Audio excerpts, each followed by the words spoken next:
வணக்கம். பொதுவாகவே கோடை காலம் வந்துருச்சுனாவே அனைவரும் ஆவலுடன் காத்திருக்கிறது மாம்பழத்துக்காக தான். ஒவ்வொரு வயதினரும் இந்த பழத்தை விரும்பி சாப்பிட்டு வராங்க. மாம்பழம் அதன் ஊட்டச்சத்து நன்மைகள் மற்றும் சுவைக்காக அறியப்பட்டாலும் அதன் இலைகள் பல நன்மைகளை கொடுக்குதுங்கிறது நம்மள நிறைய பேர்த்துக்கு தெரியறதில்ல. காலம் காலமாக மா இலைகள் உணவுக்காகவும் மருந்துகளாகவும் ஆன்மீகத்திலையும் பயன்படுத்தப்பட்டு வருது. எந்த ஒரு நல்ல காரியத்துக்கும் நம்ம கும்பம் வைக்கும் போது அதில் மா இலைகள் வைச்சதுக்கு அப்புறமா தான் அது பூர்ண கும்பம்னே சொல்லப்படுது. அந்த வகையில் மா இலைகளை எப்படி உடல் ஆரோக்கியத்திற்கு பயன்படுத்தலாம் அப்படிங்கிறத தான் இந்த பதிவில் பார்க்க போகிறோம். மா இலையிலிருந்து சாறு எடுத்து தினமும் 20 மில்லி வெறும் வயிற்றில் சாப்பிடணும். இது வளர்சிதை மாற்றத்தை கட்டுப்படுத்தி உடம்புல ஏற்படுற வீக்கத்தை குறைப்பதன் மூலம் உடம்புல இருக்கிற நச்சுத்தன்மையை நீக்கிறதுக்கும் உதவி செய்யுது. மென்மையான மா இலைகளை அதாவது மாங்கொழுந்துகளை எடுத்துட்டு 150 மில்லி தண்ணீரில் காய்ச்சி உணவுக்கு முன்னும் ஒரு முறை அல்லது 2 முறை குடிக்கலாம். இது இரத்த சர்க்கரை அளவை கட்டுப்பாடுடன் வச்சிருக்கிறதுக்கு உதவி செய்யுது. அது மட்டும் இல்லாமல் உடல் எடை இழப்பிற்கும் உதவி செய்யுது.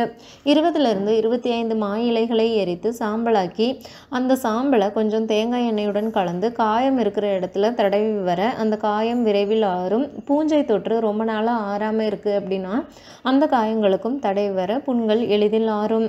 புதிய மா இலைகளை ஒரு பேஸ்ட் மாதிரி செஞ்சுட்டு அதை உச்சந்தலையில் அப்புறம் முடிக்கு தடவி குளித்தோம் அப்படின்னா இது முடி உதிர்வை குறைக்கிறதுக்கு உதவி செய்யுது. அது மட்டும் இல்லாமல் கொலாஜன் உற்பத்தியை மேம்படுத்துது. 1லிருந்து 2 டீஸ்பூன் மாம்பழம் இலைப்பொடியை 150 மில்லி தண்ணீரில் போட்டுட்டு இரவு முழுவதும் விட்டுறணும்.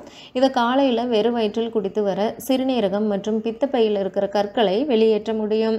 மா இலைகள் மற்றும் 2-3 மிளகுத்தூள் ஆகியவற்றையும் சேர்த்துட்டு பேஸ்ட் பண்ணிவிட்டு உணவுக்கு முன்னாடி இதை சாப்பிட்டோன்னா வயிற்று வலி அப்புறம் வயிற்றுப்போக்கிலிருந்து நிவாரணம் பெற உதவும். உயர் இரத்த அழுத்தம் இருக்கிறவங்க மா இலையை தண்ணீருடன் சேர்த்து கொதிக்க வைத்து டீ அல்லது கஷாயமாக குடிச்சிட்டு வரலாம். சளி, மூச்சுக்குழாய் அலர்ஜி, ஆஸ்துமா போன்ற அனைத்து வகையான சுவாச பிரச்சனைகளுக்கும் மா இலைகள் நல்லது. மா இலை கஷாயத்துடன் சிறிது தேன் கலந்து குடிச்சிட்டு வந்தோன்னா இருமல் குணமாகும். அதோட இந்த மாம்பழ இலைகளில் ஃப்ளேவனாய்டு மற்றும் பீனால் போன்ற ஆன்டி ஆக்சிடென்ட்டுகள் நிறைஞ்சிருக்கிறதுனால இரத்த நாளங்களை வலுப்படுத்துறதுக்கும் இது உதவி செய்யுது. அது மட்டும் இல்லாமல் வயதான தோற்றத்தை தவிர்க்கிறதுக்கும் நம்ம சருமத்தில் ஏற்படுற சுருக்கங்களை போக்குறதுக்கும் மா இலைகளை நம்ம தேநீராகவோ கஷாயமாகவோ எடுத்துக்கலாம். அதே மாதிரி மாங்கொழுந்து வச்சு நம்ம துவையல் செஞ்சு சாப்பிட்டு வர நமக்கு இந்த பயன்கள் எல்லாமே நமக்கு கிடைக்கும். மேலும் தகவல்களுக்கு சேனலை சப்ஸ்கிரைப் பண்ணுங்கள். தேங்க்யூ.